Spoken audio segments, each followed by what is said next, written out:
Supposed to find the area of the right triangle if A is 10 meters and B is 1 meter. A right triangle means it has one right angle. Let's always assume that C is the right angle.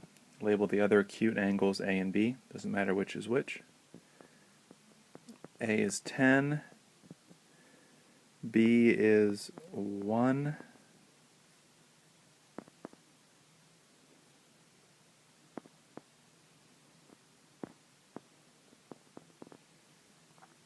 Find the area of a right triangle. You just take half the base times the height, where the base and the height are perpendicular to each other. So our base we could call 10 meters. Our height we could call 1 meter. Half of 10 is 5.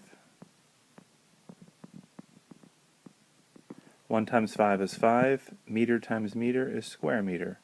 So the area of this triangle is 5 square meters. Supposed to solve the right triangle. If C is 10 and B is 45, give exact answers, it says.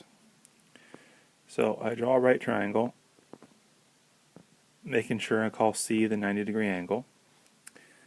Side C is 10, angle B is 45 degrees. Well, this is a special right triangle, 45, 45, 90. If I draw from memory a 45, 45, 90, labeling the opposite 45 as alpha and the opposite 90 alpha square roots of 2. 10, which is opposite 90, is corresponding to alpha square roots of 2. They're both opposite 90s in a 45, 45, 90. So I set those equal to each other. Alpha square roots of 2 equals 10. Then I solve the equation for alpha. If I divide both sides by square root of 2, I get alpha equals 10 divided by the square root of 2. If I rationalize my denominator, I get 10 square roots of 2 over 2. That reduces because I can divide both 10 and 2 by 2. So that gives me that alpha is 5 square roots of 2. Alpha is opposite of the 45s. So that means in this triangle, each of the legs are 5 square roots of 2. So we're supposed to solve the right triangle. So angle A is 45 degrees. Side A and side B are both 5 square roots of 2. Question 3, you're supposed to write a formula for the law of sines. So if you label the angles A, B, and C, and the side opposite those angles, A, B, and C, law of sine says if you take sine of an angle over its opposite side, that's going to be equal to sine of another angle over its opposite side. Opposite of C is B, of course. Which in turn is equal to sine of the third angle over its opposite side. That's the law of sines. Question 4 says write a formula for the law of cosines in terms of the sides and the angles of a triangle. So there's 3 different versions of this you could write. One of them is c squared equals a squared plus b squared minus 2ab times cosine of angle C. Another version, you don't need more than one, would look like this. In the third version, once again, you do not need more than one. I'm just showing you all 3 options. Any one of those works for this. Question 5. What given information for a triangle constitutes the ambiguous case of the sine law, or law of sines? Well, the given information would be if you're given 2 sides and included angle. Pardon me, and non-included angle.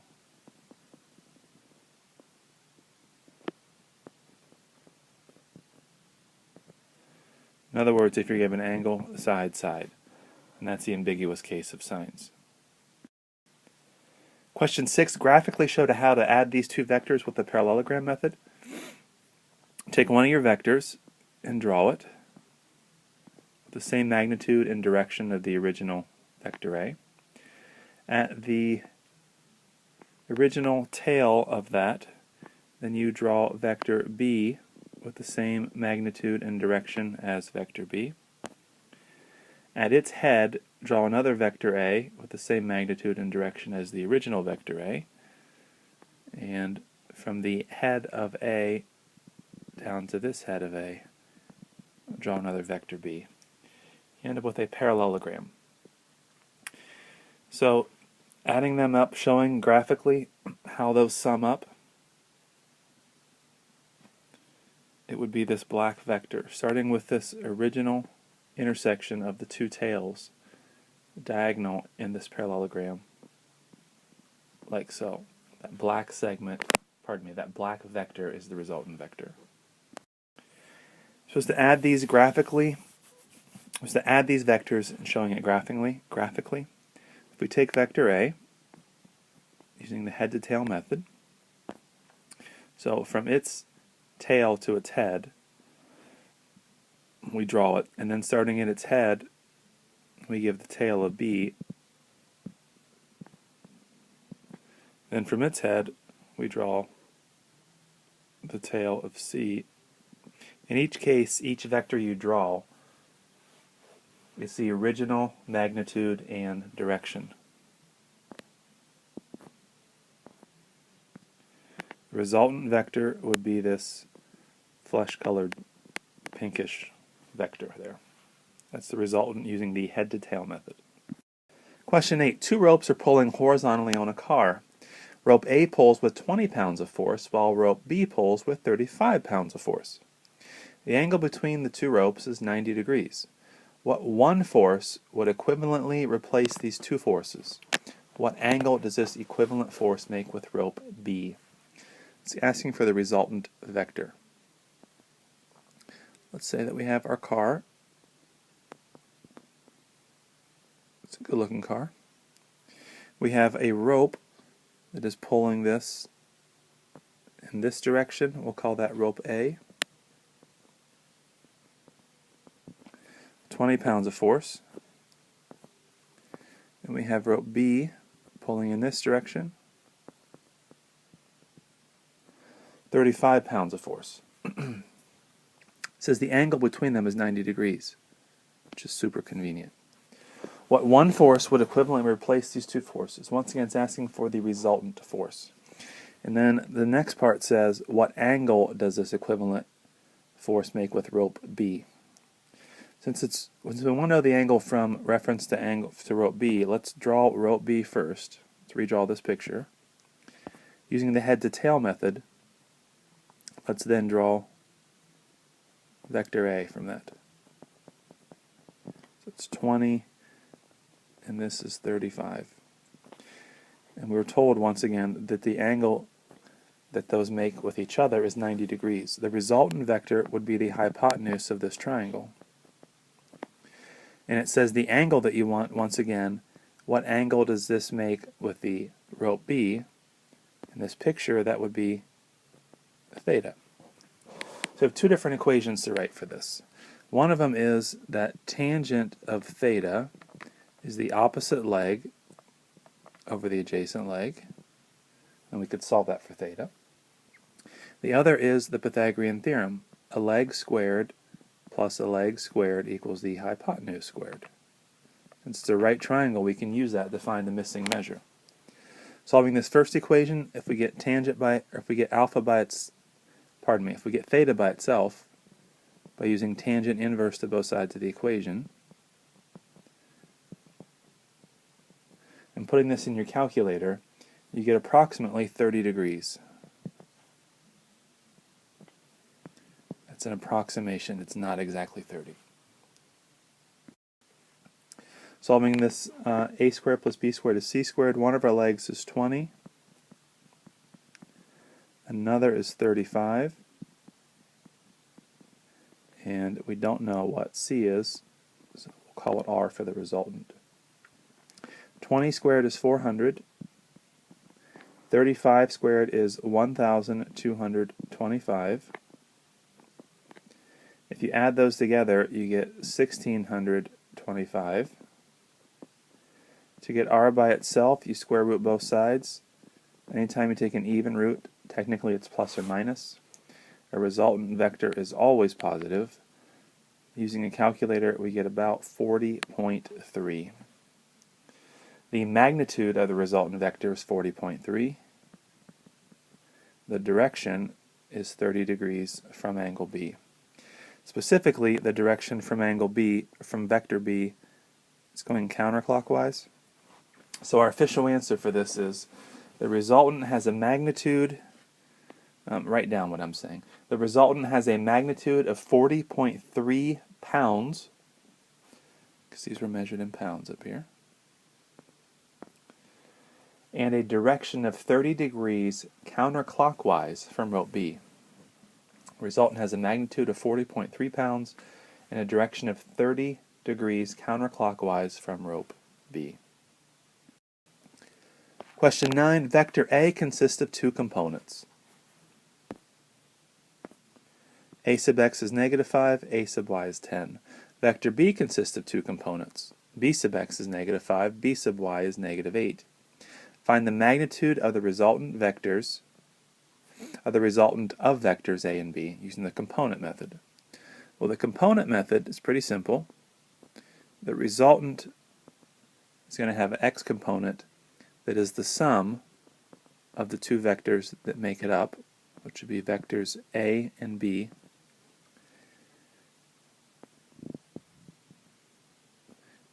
The y component of vector R is going to be the sum of the y components that make up that resultant, which is the y components of A and B. X component of A is negative 5, the component of B is negative 5, both negative 5.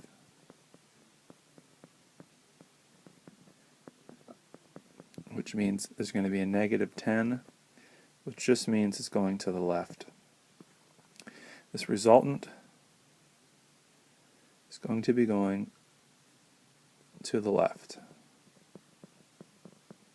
10. R sub y, you sum up your A sub y and your B sub y. A sub y is 10, B sub y is negative 8. So you get 10 plus negative 8, which is 2. It's positive, so that means it's going up. So let me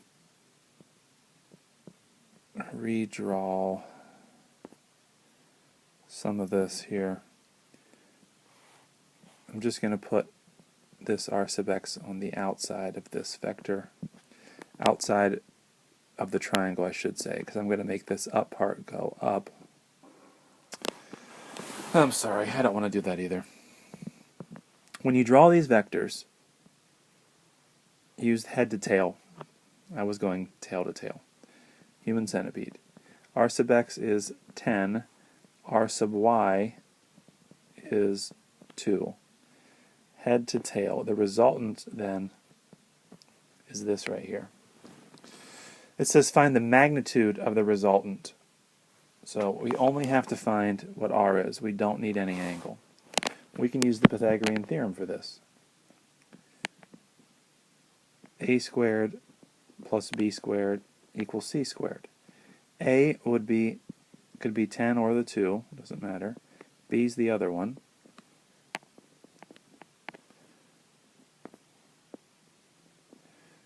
And c, in this case, would be the resultant. 10 squared is 100. 2 squared is 4. 100 plus 4 is 104. Square root both sides. Technically it's plus or minus. The resultant's always positive. This is about 100.2 is the resultant. We have no units of measure in this problem, so your sentence answer would just be the magnitude of the resultant is about 10.2.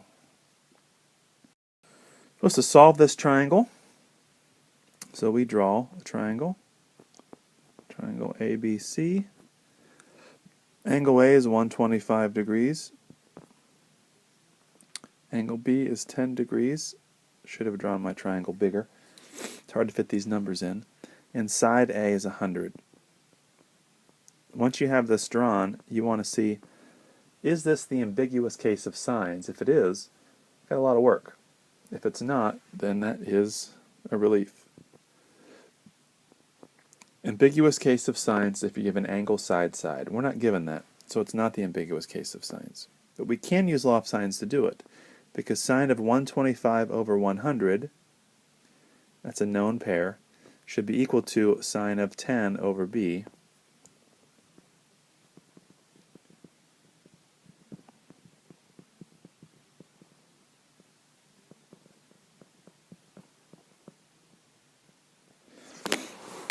We should be able to solve that with no problem. Another equation that we're going to write is we're going to use sine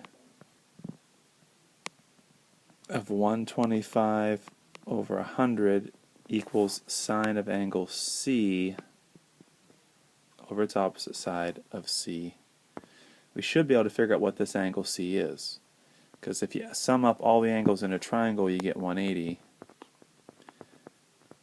I'm perhaps jumping around a little bit on this problem, which may not be the best thing for you.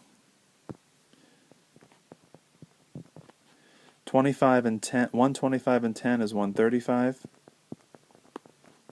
which means that angle C is going to be 45 degrees, which means we can put this 45 degrees up here. Solve each of those equations. In both cases, we're going to be multiplying by our denominators on both sides. The first equation is going to be b times sine of 125 degrees equals 100 times sine of 10 degrees.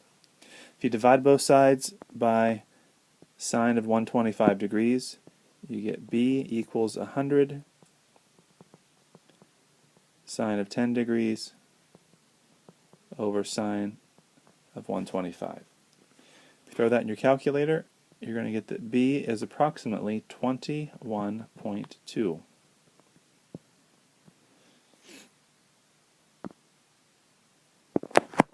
If we solve this next equation,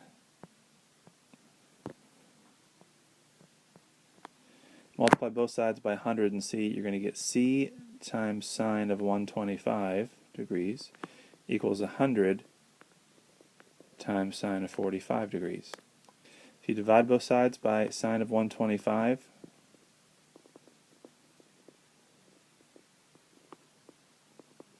and then throw that into your calculator, you're going to get c that is approximately 86.3. When you're done, see if your answers seem reasonable. Opposite the biggest side is the biggest angle. Opposite the smallest side is the smallest angle. That works out for us for this problem. So we're finished. Angle C is 45 degrees. Side B is 21.2. Side C is 86.3. Question 11, we're supposed to solve this triangle. So let's draw it. Got angle A, angle B, angle C. Angle A is 30 degrees. Side B is 5, side A is 4. First thing you want to check for, is this the ambiguous case of sines? Are you given angle side side? And we are. We have an angle and a side and a side. We have two sides and non-included angle. So this is an angle side side problem, which means this could have two solutions. Could have one, could have none. Could it have four? Absolutely not. That'll be ridiculous. To determine if it has one, none, or two solutions, solve it like you normally would. We can use law of sines because we have a known pair. Sine of 30 degrees over its opposite side equals sine of b over its opposite side. When you solve this, you're going to get one of three different answers. You're going to get an acute answer, which means there's two solutions likely.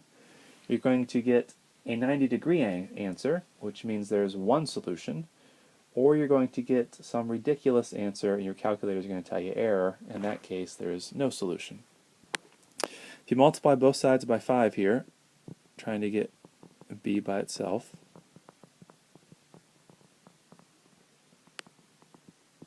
And then apply sine inverse to both sides of the equation.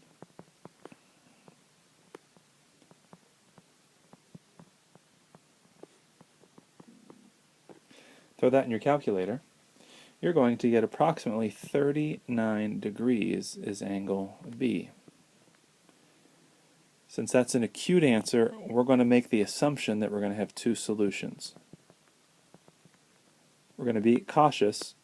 We're going to put a little question mark here because it's possible something could still happen that's weird that wouldn't give us two answers, but it's likely there's going to be two. Find the alternate version of B, which we're going to call B prime. B and B prime are always supplement angles, which means when you add them, you get 180 degrees. So in this case, B prime would be 141 degrees. If there is a second solution, we're pretty sure there is, but we're not 100%. That second solution would have 141 degrees as the alternate version of B prime. The next part, take your paper and divide it into two parts. One of these parts you're going to do solution 1, and the other part, if it ends up working out, you're going to have work for your second solution. Solution 1, we're going to use the acute answer that B is 39 degrees. Solution 2, we're going to use the obtuse answer that B prime could very well be 141 degrees. In each case, we're going to redraw our triangle that we were given originally. I think I had it labeled A at the bottom left corner and then B and C. On the second version of this, since we don't know what B and C are, we're going to call those prime answers, which just means like an alternate reality.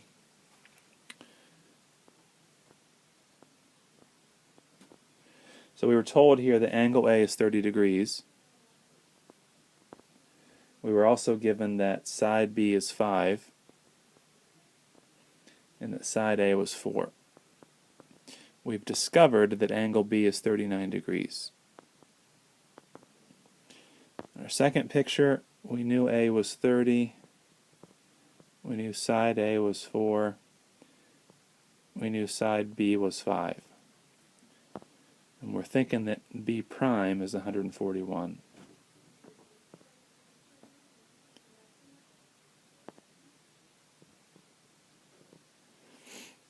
Solving this first triangle, we have two angles in the triangle, we don't have the third. So use the angle sum theorem. 30 degrees plus 39 degrees plus angle C is 180 degrees. 39 and 30 is 69. If you subtract 69 from both sides, you get angle C is 111 degrees. Using law of sines to finish this problem, sine of 30 degrees over its opposite side is going to be equal to sine of 111 degrees over its opposite side of C. Solving this, if you multiply both sides by 4 and C on the left, you're going to get C times sine of 30 degrees equals 4 times sine of 111 degrees. If you divide both sides by sine of 30,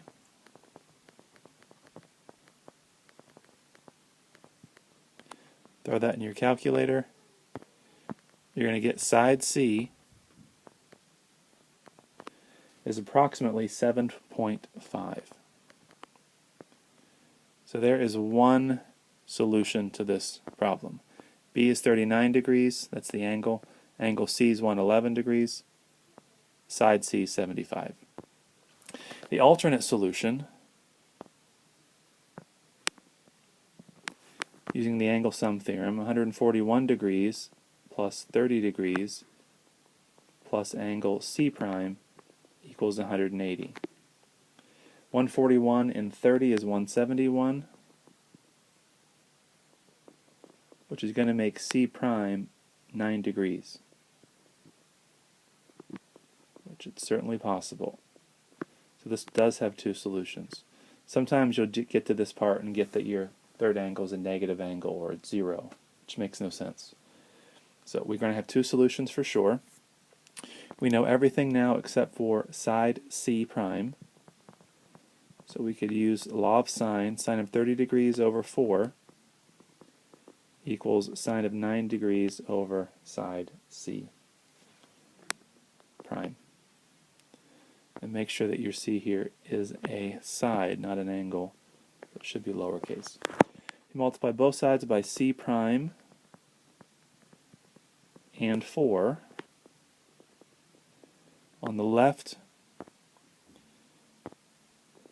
your 4's would cancel. On the right, your C primes would cancel. So you end up with this equation, and then to get C prime by itself, divide both sides by sine of 30. And you put this hot mess into your calculator, and you're going to get that C prime is about 1.3. So your second solution to this problem is that angle B prime is 141 degrees, angle C prime is 9 degrees, and side C prime is 1.3. Question 12. What is the northward component of a vector of magnitude 8 feet bearing south 15 degrees west? So if this is south and west is to the left, southwest would look like this. It says that angle is 15 degrees, and it says the magnitude of that vector, we'll call it V, is 8 feet.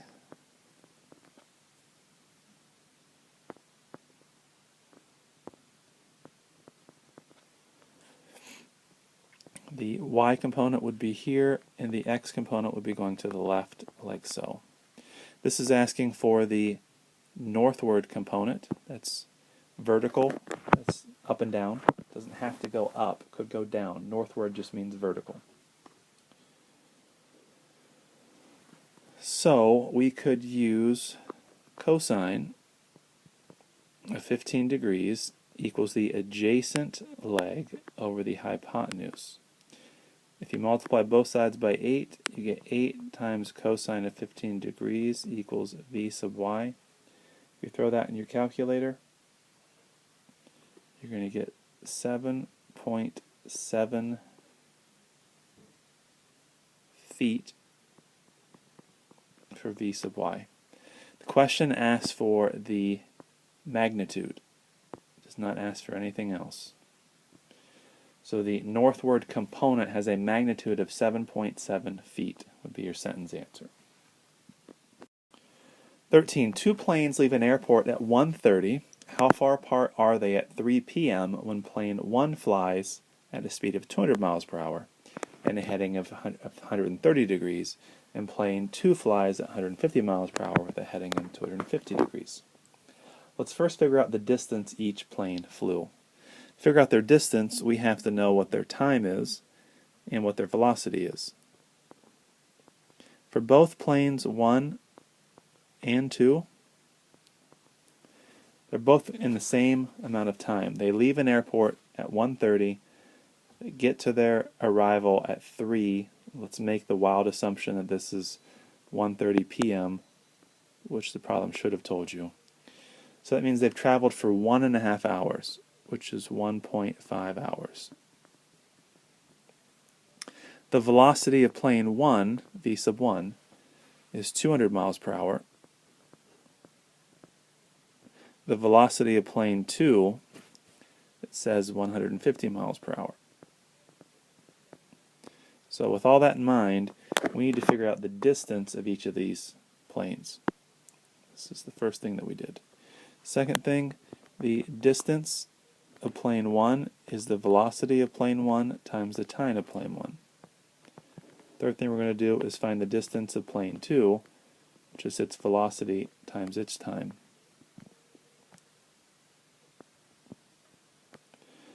Velocity of plane 1 is 200 miles per hour. The time is 1.5 hours. If you multiply those together, you get 300 miles. Plane 2, its velocity was 150 miles per hour. Its time is 1.5 hours. That would be 225 miles. So then, let me change this 1 and put this to the left of this. So we know how far their distance is. Let's see if they can draw a picture of what's happening, and I may have to redraw this picture several times. It says that plane 1 has a heading of 130 degrees. So if it says it has a heading and it gives you no direction, that means it's navigational. Navigational starts at the north and it goes clockwise. This will be 90, 130 would be down in here someplace. This is plane 1, which has a distance of 300 miles. Plane 2 has a heading of 250 degrees, which is more than 180, but not 270. It's over here somewhere. And plane 2's distance is 225 miles. What's important to us is the angle that those two vectors make between them. So let's call this angle between them x. Using the angle addition postulate, x degrees plus 130 degrees has to equal 250 degrees, which means x is 120. So at this point my picture is overly complicated. I need to redraw it with the new information, and what I'm going to be using is a few things. This distance is 225, this distance is 300, this angle between them is 120, and I'm trying to find the length of this side over here. So let's redraw this. So distance of plane 1 is over here on the right. It's 300 miles. Distance of plane 2 is over here on the left. It's 225 miles. The angle between them is 120. The question is, how far apart are they? That's down here, which we'll call C. You don't have to use the letters I'm using. I'm using these letters, so it just makes it easier. But you could not label them with any letters if you don't want. We have, can we use law of sines for this? And if we can, is it the ambiguous case? Well, we don't have angle side side. We have two sides and included angle, so it's not law of sines. This is the law of cosines, which says if we take if we take C, which we're trying to find the length of, we can write the following equation. C squared equals A squared plus B squared minus 2AB times cosine of angle C. And once again, why can we use cosines? Because we can't use sines. Law of sines will not work because we don't have a known pair, a side and the angle opposite that side. Start filling these numbers in. C, side C, we don't know the length of. Side A is 225.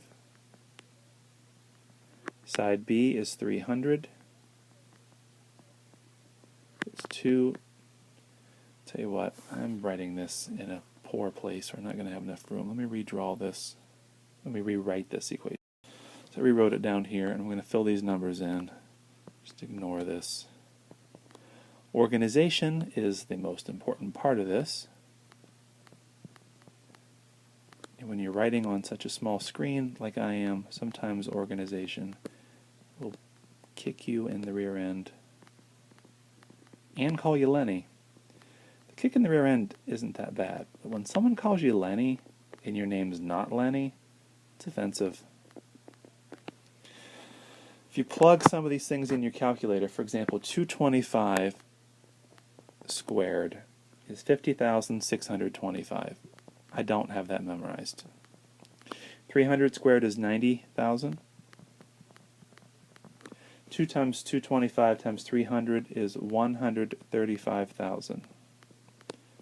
Bring down the cosine of 120. We have a couple of like terms, 50,625 and 90,000. If you add those together, you're going to get 140,625.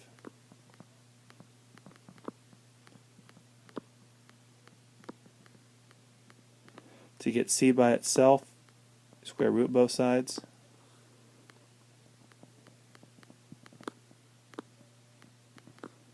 And then once you write the exact answer, which is what I'm writing right now, we would like a rounded answer, even though I personally hate them, because we wouldn't say that this is how many miles they went, square root of this hot mess. This is a distance, it's going to be positive. Put this in your calculator, you're going to get about 456.2 miles. The question was, how far apart are they being the planes? Their sentence answer would sound like this. The planes are about 456.2 miles apart.